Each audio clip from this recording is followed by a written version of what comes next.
9월 6일 주일 예배 하나님 앞에 드리겠습니다. 우리 찬양 내가 주인 삼은 모든 것 내려놓고 하나님 앞에 찬양 드리겠습니다.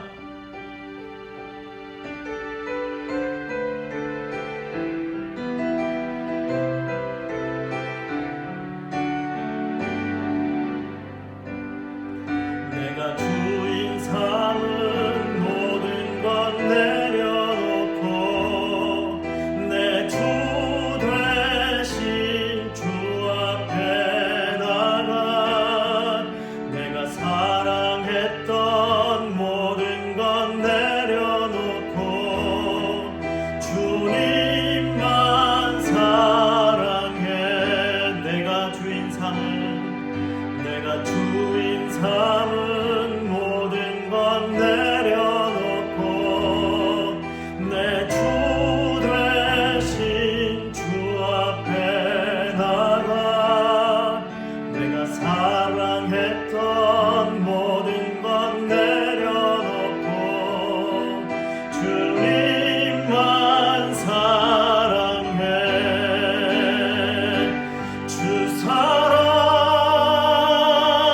거친 풍랑에도 깊은 바다처럼 나를 잠잠케 해. 주 사랑 내 영혼의 반석 그 사랑 위에 서리. 주 사랑 거친 풍랑에도 깊은 바다처럼 나를 잠잠케 해. 주 사랑 내 영혼의 반석 그 사랑 위에 서리.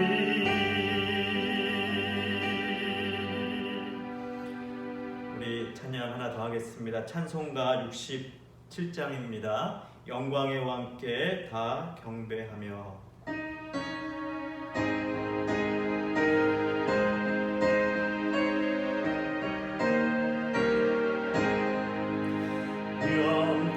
영광의 왕께 다 경배하며 그 크신 사랑 늘 찬송하라. 예부터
영광의 왕께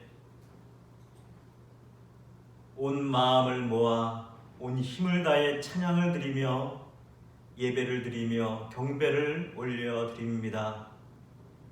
어려운 상황과 힘든 상황이 연속되고 있지만 이 모든 상황 가운데서도 하나님이 영광의 왕이시라는 사실을 우리가 잊지 않고 하나님 앞에 우리의 모든 간구와 예배와 감사와 모든 열정을 주님 앞에 드리려고 예배를 드립니다.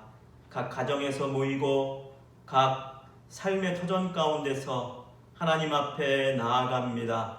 우리 눈에 보이진 않지만 우리가 하나님이 계신 것을 알며 우리 안에 하나님이 계신 것을 우리가 그 하나님께 경배를 드리며 예배를 드린다는 사실을 하나님이 알고 계시고 그 예배의 임재 가운데로 하나님께서 우리를 부르셨음을 우리가 또한 믿습니다. 이 시간 우리가 온 마음으로 온 힘을 다해 그 살아계신 하나님께 경배를 드리며 예배를 드리오니 하나님 우리의 예배를 받아주시옵소서. 그리고 하나님 우리 가운데 하늘을 열으시고 성령으로 충만하게 역사하시사 하나님의 마음을 부어주시며 하나님의 뜻이 무엇인가 분별하게 도와주시며 성령으로 말미암아 깨닫게 하셔서 하나님이 기뻐하시는 예배를 오늘도 하나님 앞에 드리는 복된 우리 모두가 되게 하여 주시옵소서. 하나님 앞에 우리가 더 나아가길 원합니다. 하나님과 함께하길 원합니다. 하나님이 기뻐하시는 것이 무엇인지 오늘 우리에게 알려주시고 가르쳐주시고 그래서 하나님과 한마음 되어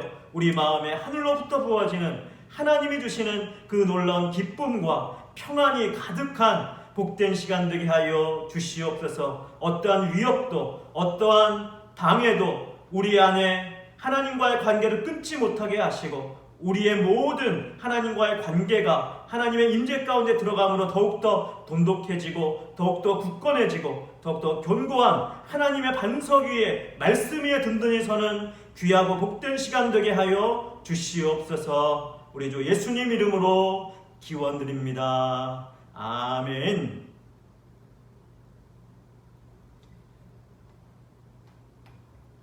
하나님 말씀 신약성경 로마서 12장입니다. 로마서 12장 1절로 2절 말씀입니다. 신약성경 256쪽 되겠습니다. 로마서 12장 1절로 2절까지 제가 낭독하겠습니다. 그러므로 형제들아 내가 하나님의 모든 자비하심으로 너희를 권하노니 너희 몸을 하나님이 기뻐하시는 거룩한 산 제물로 드리라. 이는 너희가 드릴 영적 예배니라. 너희는 이 세대를 본받지 말고 오직 마음을 새롭게 함으로 변화를 받아 하나님의 선하시고 기뻐하시고 온전하신 뜻이 무엇인지 분별하도록 하라. 아멘. 오늘은 하나님이 기뻐하시는 예배에 대해서 오늘 말씀에 근거해서 잠깐 은혜를 나누겠습니다. 오늘 본 말씀 1절 뒷부분에 보면 너희 몸을 하나님이 기뻐하시는 거룩한 산 제물로 드리라. 이는 너희가 드릴 영적 예배니라. 그리고 2절 마지막 부분에 봐도 하나님의 선하시고 기뻐하시고 온전하신 뜻이 무엇인지 분별하도록 하라. 하나님의 뜻이 무엇인지 분별하라. 그렇게 말씀하고 있습니다. 지금 어떤 세계도 마찬가지겠지만 특별히 한국의 요즘 상황이 우리 기독교 교회에 결코 유리한 상황은 아닙니다. 정광훈 목사와 그를 따르는 많은 사람들, 어떻게 보면은 잘못된 가치관이라고 그럴까요? 잘못된 세계관, 그들의 사상에 세뇌되었는지, 그래서 많은 이들이 기독교를, 교회를 지금도 욕하고 왜곡된 교회가 무엇인지, 또 하나님의 뜻이 무엇인지, 하나님께서 원하시는 것이 무엇인지 세상 사람들에게 잘못 왜곡되어 가는 그런 안타까운 상황 가운데 놓여 있습니다. 그래서 모든 사회가 지금 거리두기를 하고 있고, 그것 때문에 예배도 우리가 함께 한 자리에, 한 공간에 모여서 예배를 드리지 못하고 이렇게 영상으로 촬영을 하고, 그리고 영상으로 각 가정에서 또 개인적으로 이렇게 예배를 드리고 있습니다. 모이는 것이 훨씬 좋지요. 모여서 함께 드리는 것이 훨씬 기쁘고, 얼굴도 보고 함께 호흡하면서 또 함께 소통하면서 같이 있는 것이 훨씬 더 좋습니다. 하지만 코로나라고 하는 이러한 전염병이 창궐하고 있는 상황 가운데 지금 광화문 집회 때문에 또 일부 교회의 그러한 모임 때문에 지금 사회적으로 코로나가 엄청나게 확산이 되어서 300명 이상씩 막 확산하다가 요즘에는 그래도 100명대로 다행히 조금씩 줄고 있는 상황입니다. 하지만 이것도 지금 많죠. 수십 명 혹은 10명 안쪽으로 떨어져야 다시 어느 정도 일상이 회복되는 그런 상황 가운데로 돌아갈 수 있을 것입니다. 어떤 이들은 예배는 생명이다. 물론 예배가 생명입니다. 그 말이 결코 틀린 것은 아닙니다. 예배가 생명입니다. 왜냐하면 생명 되신 하나님께 나아가 그분의 임재 가운데 들어가 그분 앞에 경배하고 예배드리고, 그래서 성령의 단비가 우리 가운데 폭포수처럼 내려서 하나님과 하나 되고 서로 소통하고 호흡되고 그분의 교통 안에서, 임재 가운데서 함께 있는 것은 생명이자 굉장한 축복입니다. 그것은 결코 부인할 수 없는 분명한 사실입니다. 그럼에도 불구하고 우리는 영적인 존재이지만 또한 육신을 갖고 있는 그러한 존재입니다. 그래서 코로나가 지금 창궐하고 있는 상황 가운데 함께 모이고 마스크도 안 쓰고 같이 찬양 부르고 얘기하고 나누다 보면 누가 코로나 걸렸는지 모릅니다. 코로나는 눈에 보이지 않습니다. 너무나 작은 알갱이를 통해서 전파가 되고 있는 상황이고, 그래서 전염성이 워낙 강하기 때문에 함께 모여서 예배드리는 것이 서로에게 유익하기보다 자칫 잘못하면 서로를 해하고 서로의 건강을 해치는 위험한 상황 가운데 놓여 있는 것이죠. 그래서 하나님 앞에 모여 예배드리는 생명이 맞지만 지금 이러한 상황 가운데 함께 모이는 것은 오히려 서로에게 생명이 아니라 생명을 해치는 그런 상황이 벌어진 일이기 때문에 과연 모여서 예배드리는 것이 성경적인가, 하나님께서 원하시는 것인가, 우리가 고민하고 한번 깊이 생각해 볼 필요가 있습니다. 하나님께서 말씀하십니다. 너희 몸을 하나님이 기뻐하시는 거룩한 산 제물로 드리라. 이는 너희가 드릴 영적 예배니라. 여기서 산 제물로 드리는 예배, 영적 예배, 모여서 드리는 예배도 포함되겠지만 우리 삶 속에서 내 몸을 제물로 드리라고 말씀하고 있습니다. 일상의 삶 가운데 사람들과 함께 지내는 그곳에서 날마다 하나님께 제물로 드리는 삶을 살라고 말씀하고 있는 것이죠. 그렇다면 모일 때만 예배가 아니라 흩어져 있을 때도 예배의 삶이라는 것을 우리에게 말씀하고 있는 것입니다. 하나님이 기뻐하시는 예배가 무엇인가? 예배는 생명이니까 모여서 예배 드려야 된다, 그렇게 주장하고 순교의 각오로 예배 모여서 드려야 됩니다. 우리가 죽더라도, 코로나에 걸려 죽더라도 모여서 예배 드려야 된다, 그렇게 주장하는 분들도 있습니다. 어찌 보면 하나님의 말씀을 단편적으로만 받아들이고 말씀 그대로, 문자 그대로만 생각해서 편협된 생각으로 고집하는 것이 아닌가, 그런 생각이 듭니다. 과연 그것이 하나님이 기뻐하시는 예배일까요? 그것이 과연 순교일까요? 코로나 걸려도 예배는 생명이니까 함께 모여서 예배드려야 된다. 과연 그 생명의 의미가 그것일까요? 모여서 코로나 걸려도 죽으면 그것이 순교다. 과연 그것이 순교일까요? 하나님이 기뻐하는 예배일까요? 우리가 한번 깊이 생각해 본다면, 아니 깊이 생각하지 않더라도 그것은 하나님이 원하시는 예배가 아니라는 것을 우리는 금방 깨달을 수 있을 것입니다. 하나님이 우리에게 코로나 걸려서 죽는 것을 결코 원치 않습니다. 아니 나 혼자 죽는 것은 괜찮다 할지라도 그것 때문에 다른 이에게까지 건강을 해치고 생명의 위협을 가한다면 과연 그것이 하나님이 원하시는 예배일까요? 결코 그렇지 않을 것입니다. 2절 마지막에 보면 하나님의 선하시고 기뻐하시고 온전하신 뜻이 무엇인지 분별하도록 하라. 이 분별이 굉장히 중요합니다. 그냥 단순히 단어만 보고 그 말씀만 따와서 그것만 지키고 그것만 하면 하나님의 말씀을 지키는 것이 아니라 하나님 왜 이 말씀을 하셨는지, 그 하나님의 뜻이 무엇인지 그것을 분별하는 것이 너무나 귀중하다는 사실입니다. 분별해야 됩니다.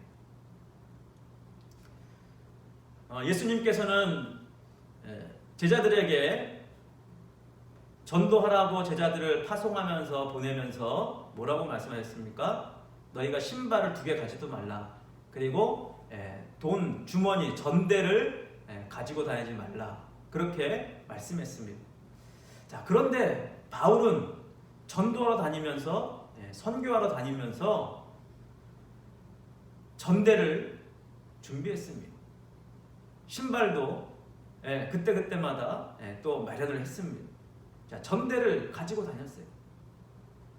자, 그러면 사도 바울이 예수의 말씀을 지키지 않은 것인가? 그래서 어떤 학자들은요, 사도 바울과 예수님의 말씀이 다르다. 사도 바울의 서신서와 예수님의 복음서가 다르다. 그렇게 말하는 사람들이 있습니다. 예수님은 전대를 가지고 다니지 말라 그랬는데 바울은 전대를 가지고 다녔다. 그럼 과연 사도 바울이 예수님의 말씀을 지키지 않은 것일까요? 사도 바울은 예수님이 왜 전대를 가지고 다니지 말라 그랬는지 그 이유를 분명히 알았던 것입니다. 자, 제자들을 파송할 때는 저기 멀리 해외에 파송한 것이 아닙니다. 이스라엘 땅 안에서 유대인들에게, 하나님의 백성들에게 전도하러 파송을 보낸 것입니다. 그 당시 이스라엘 안에 곳곳에는 예수님을 따르는 제자들도 있었지만 각 가정에 머물면서 예수님을 믿고 예수님을 따르는 제자들도 많이 있었습니다. 그래서 각 제자들이 이스라엘 곳곳에 파송되어 갈 때에도 이미 각 곳곳마다 예수님을 따르고 예수님을 알고 있는 무리들이 있었기 때문에 제자들이 굳이 전대를 가지고 있지 않아도 오히려 예수님을 따르는 제자들의 그 집에 머물면서 함께 마음을 모아 전도할 수 있는, 오히려 그것이 전도하는데 훨씬 더 효과적이고 효율적이고 함께 마음을 모아서 전도할 수 있는 강력한 힘을 발휘할 수 있었기 때문에 예수님께서 전대를 가지고 가지 말라고 했던 것입니다. 그러나 사도 바울이 해외에 나가서 전도할 때는 상황이 다릅니다. 거기에는 예수님을 이미 믿고 있는 각 가정들이 없습니다. 오히려 복음을 효과적으로 효율적으로 전도하기 위해서는 사도 바울이 다른 직업을 갖고 있으면서 텐트 만드는 일을 하면서 그걸로 돈을 벌고, 또 교회가 설립되어서 교인들이 헌금을 마련해서 그것으로 생활할 수도 있겠지만, 그것이 당연한 것이겠지만, 그렇게 한다면 그 당시 그리스 철학자들이 지혜를 가르치면서, 철학을 가르치면서 돈을 받는 것과 사도 바울이 말씀을 전하고 교회에 돈을 받는 것과 모양 형태에서 전혀 구분이 잘 가지 않습니다. 그렇게 될 때 사도 바울도 어떤 지혜를 가르치는, 철학을 가르치는 그러한 것으로 구분이 안 됐기 때문에 사도 바울은 그 당시 그 상황 가운데 그 세상의 철학자들이 가르치는 것과 구분하기 위해서 하나님의 이 말씀을 전하고 복음을 전하는 차별성을 위해서 오히려 전대가 필요했던 것입니다.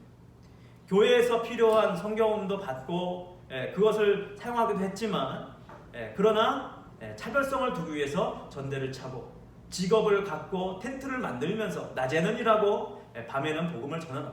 물론 낮에도 복음을 전할 때가 있었겠지요. 그러나 낮에는 일을 하면서 하나님의 복음을 효율적으로 효과적으로 전도하기 위해서 사도 바울은 전대를 취했던 것입니다. 어떻게 보면 사도 바울은 하나님의 뜻을 분별했던 것이죠. 복음을 전하기 위해서 그렇게 했던 것입니다. 만약 어떤 목사님 말씀처럼 예배는 생명이니까 우리가 모이는 것을 파할 수 없다. 모여서 예배드려야 된다. 그렇다면 세상 사람들이 믿지 않는 사람들이 그런 모습을 보면서 오히려 더 불안해하지 않겠습니까? 저 교회들은 없어져야 된다. 저런 교회들은 우리 사회에 유익한 교회가 아니다. 자기들의 예배만 고집하고 자기들의 이익만 생각하는 그러한 이기주의 집단이다. 그렇게 생각한다면 과연 하나님의 복음이 하나님의 말씀이 저들에게 효과적으로 전도될 수 있겠습니까? 오히려 하나님의 복음을 가로막는 예수 그리스도의 생명을 가로막는 일이 아닐까 하는 생각을 할 수 있게 됩니다. 그러므로 우리는 분별해야 됩니다. 이 시대에 교회가 하나님의 말씀을, 예수님의 사랑을, 예수님의 그 복음을 어떻게 하면 이 시대의 어려운 상황 가운데 전해야 되는가? 우리는 일상의 삶 가운데서 믿지 않는 이들과 믿는 이들이 함께 어울려 살아가면서 그들이 믿든 안 믿든 우리가 최선을 다해서 하나님의 복음을 가로막는 자들이 아니라 최대한 그 복음의 기회를 그들이 믿을 수 있는 기회를 제공하는 그 역할을 하는 소금과 빛의 역할을 감당하는 자가 되기 위해서 우리가 어떻게 되는가? 하나님의 선한 뜻이 무엇인가 분별하는 지혜가 우리 가운데 필요합니다. 참 어려운 때인 것 같습니다. 교회가 많이 욕을 먹고 있습니다. 어떻게 하면 이 왜곡된 이 상황을 역전시킬 것인가? 쉬운 일은 아니겠지만 하나님의 지혜를 구하며 그리고 다시 기본으로 돌아가야 될 것입니다. 복음으로 돌아가서 말씀으로 돌아가서 하나님의 뜻 가운데 돌아가서 우리가 욕심이 있었다면 욕심을 내려놓고 잘못 생각했던 것이 있었다면 그것을 내려놓고 하나님의 뜻을 우리가 생각하고 하나님의 의를 구하고 예배는 생명이다. 우리가 모여야 된다. 어떻게 보면 말씀인 것 같고 그 말씀이 전혀 100% 틀리다고 말할 수 없겠지만 혹시 그것 때문에 나는 이런 사람이야. 나는 이렇게 목숨을 각오하면서 순교를 각오하면서 예배드리는 사람이야. 그것이 과연 하나님을 위한 것인가 아니면 자기 의를 쌓기 위한 것인가 우리가 깊이 분별을 해보아야 될 것입니다. 만약 그것이 말씀을 가장한 하나님의 뜻을 가장한 자기 의를 쌓는 것이라면 우리는 그것을 내려놓아야 됩니다. 나의 의를 쌓아서는 안 됩니다. 하나님의 의를 하나님의 뜻을 내 안에 계신 예수 그리스도를 드러내는 것 그것이야말로 하나님이 기뻐하시고 하나님이 좋아하시고 하나님께서 원하시는 그러한 예배일 것입니다. 우리 삶으로 예배를 드립시다. 일상 가운데서 세상 사람들에게 빛과 소금의 역할을 감당하면서 이기주의자가 아니라 하나님의 사랑과 하나님의 그 마음을 가지고 세상 사람을 어떻게 섬길 것인가 하나님께 지혜를 구하면서 이 상황을 역전시켜 나갈 수 있는 하나님의 마음에 합당한 그리스도인들이 진정한 그리스도인들이 되는 우리 모두가 되었으면 좋겠습니다. 아무쪼록 지금 어려운 상황이지만 우리 다 같이 지혜를 모읍시다. 그리고 힘을 모으고 인내하면서 하나님의 마음, 하나님의 뜻을 분별하는 우리 모두가 되달라고 기도하면서 이 어려운 상황을 함께 헤쳐나가고 하나님께 의지하며 하나님께 예배드리고 진짜 예배가 무엇인지 삶으로 산 제물로 내 삶을 드리는 우리 모두가 되었으면 좋겠습니다. 이 시간 우리 함께 기도합시다. 이 어려운 상황 빨리 지나갈 수 있도록 그리고 왜곡되어져 가는 이 교회의 어떤 복음 복음의 본질, 이것이 왜곡되지 않고 정말 하나님의 사랑, 하나님의 마음, 그것이 온전히 전달될 수 있는 우리 교회, 우리 가정, 우리 한 사람 한 사람 되게 해달라고 우리에게 지혜를 주셔서 정말로 하나님의 빛을, 하나님의 그 놀라운 말씀을, 생명을 전달할 수 있는 우리 교회가, 우리 모두가 되게 해달라고, 그리고 이 코로나의 어려운 상황이 빨리 지나가고 하나님의 그 놀라운 뜻을 전할 수 있는 진짜 일상의 그 기쁨의 삶이 함께 모일 수 있는 즐거운 삶이 회복될 수 있도록 이것을 위해서 우리 잠깐 우리 주여 한 번씩 외치고 기도하겠습니다. 주여! 하나님 아버지, 간절히 기도합니다. 지금 코로나의 어려운 상황 때문에 여러 가지 혼란스럽고 여기저기 의견이 분분하며 신앙의 모습들이 갈라지며 그것 때문에 교회가 세상 사람들에게 왜곡된 모습으로 다가가 혼선이 빚어지는 안타까운 상황이 벌어지고 있습니다. 어떤 이들은 교회를 욕하며 교회를 통해서 불안해하는 마음을 갖고 있습니다. 아버지는 이 왜곡된 그런 시각들과 왜곡된 마음들이 온전히 잡혀질 수 있도록 우리에게 지혜를 주시옵소서. 교회가 교회되게 하시고 참된 말씀이, 참된 복음이 무엇인지 온전히 전파되며 온전히 전해질 수 있도록 하나님의 마음, 하나님의 뜻이 무엇인지, 하나님의 선하신 마음이 무엇인지 분별할 수 있는 지혜를 우리 가운데 허락하여 주시옵소서. 하나님이 원하시는 그 마음이 무엇인지 깨닫게 하시고, 그래서 우리 교회가 어떻게 나아야 될지, 우리 그리스도인들이 어떻게 살아야 될지 이 어렵고 힘든 상황 가운데 참된 지혜를 허락하시고, 그래서 하나님의 순전한 마음과 하나님의 뜻을 온 세상 사람들에게 온전히 알릴 수 있는 우리의 모습이 무엇인지를 하나님 깨닫게 하여 주시옵소서. 일상에서 예배드리는 자들 되게 해주시며 우리 모든 순간순간마다 우리가 우리의 몸으로 상제물로 하나님께 드리는 그 거룩한 삶, 그 아름다운 삶, 복된 삶, 이기주의적인 모습이 아니라 많은 이들을 위해서 아끼고 희생하셨던 주님의 모습처럼 그 주님의 십자가의 섬김의 모습이 우리 삶 가운데 드러나게 하시고, 이제 세상 사람들을 향해서 주님처럼 나아가는 우리가 되게 하여 주시옵소서. 하나님이 어려운 상황 가운데 아무쪼록 우리 한 사람 한 사람, 우리 각 가정마다 하나님 건강을 지켜주시고 우리의 마음을 지켜주시고 하나님 앞에 날마다 나아가 하나님과 소통하며 하나님께 기도하며 하나님께 찬양하며 주의 말씀 위에 든든한 반석 위에 서서 주님이 기뻐하시는 그 주님의 임재 가운데 들어가 주님과 소통하고 주님과 함께 교통하고 하나님의 마음이 내 마음이 되며 내 마음에 하나님의 마음을 가득 차서 하나님이 내 안에 계심을 기뻐하고 그 하나님 때문에 우리가 함께 즐거워하는 복된 삶이 될 수 있도록 주여 인도해 주시옵소서. 빨리 일상이 회복될 수 있도록 은혜 베풀어 주시옵소서.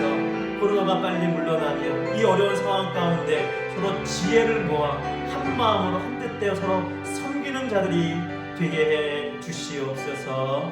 우리 주 예수님 이름으로 기도드립니다. 아멘.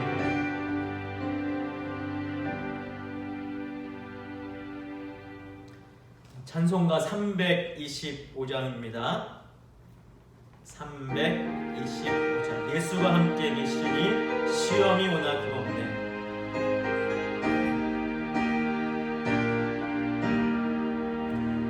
예수가 함께 계시니 시험이 오나 겁없네.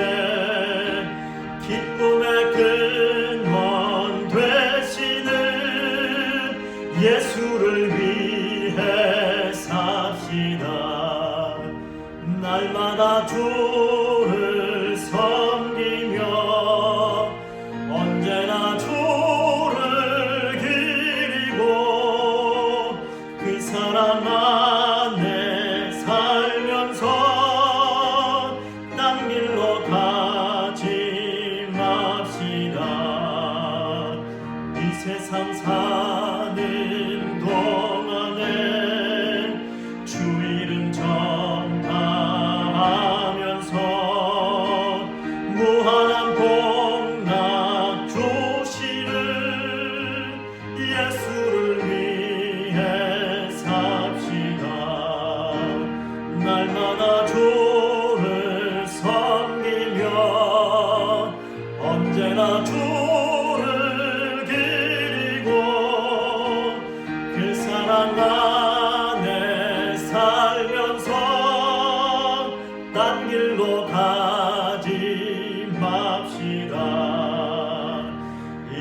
세상 친구 없어도 예수는 나의 친구니 불의한 일을 버리고 예수를 위해 삽시다.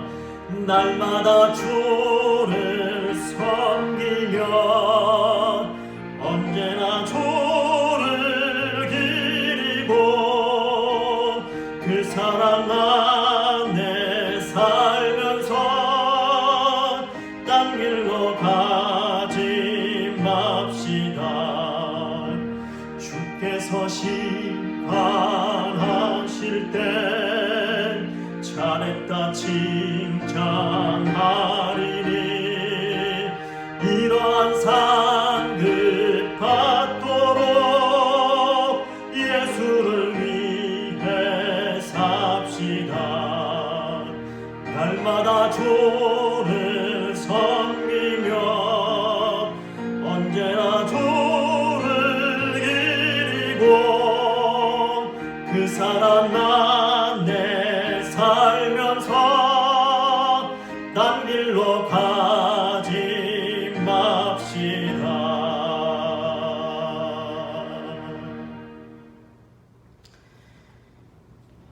굉장히 힘든 상황입니다.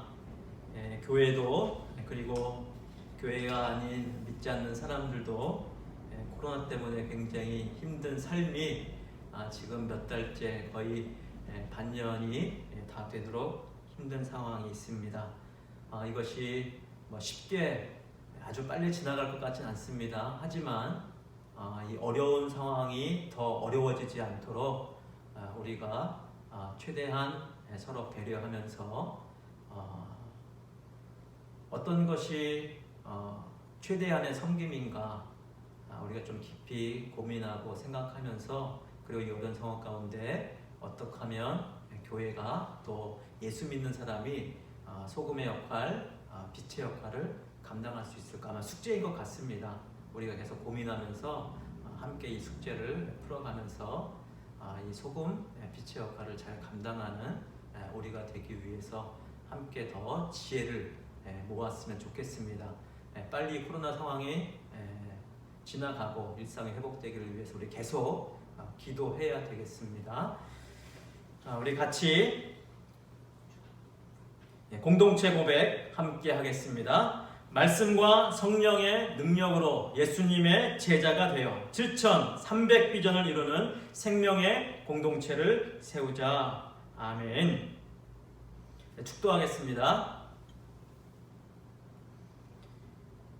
우리 구주 예수 그리스도의 은혜와 하나님 아버지의 무한하신 사랑과 성령님의 교통하심이 하나님의 뜻을 구하며 하나님의 선하시고 온전하시고 기뻐하시는 그것이 무엇인지를 분별하기 원하고 분별해서 하나님께 산 제물로 날마다 드리며 하나님께 영광 돌릴 뿐만 아니라 지금 기독교가 교회의 모습이 왜곡되어가는 이때에 그것을 바로잡고 하나님께 영광 돌리며 많은 이들에게 온전한 소금과 빛의 역할을 감당하기 원하는 사랑하는 성도들 한 사람 한 사람 위에 영원토록 항상 함께 있을지어다. 아멘.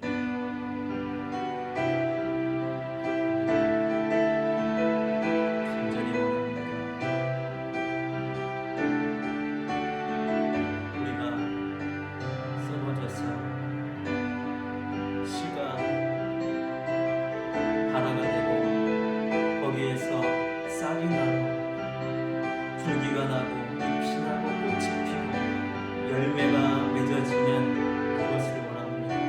하나님 도와주시옵소서. 하나님 함께 해주시옵소서.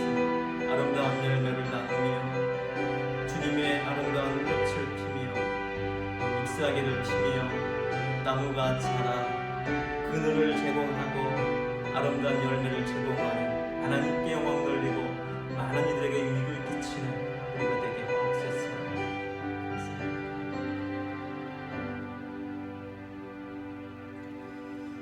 빨리 모여서 함께 예배드리는 그날이 속히 오기를 원합니다.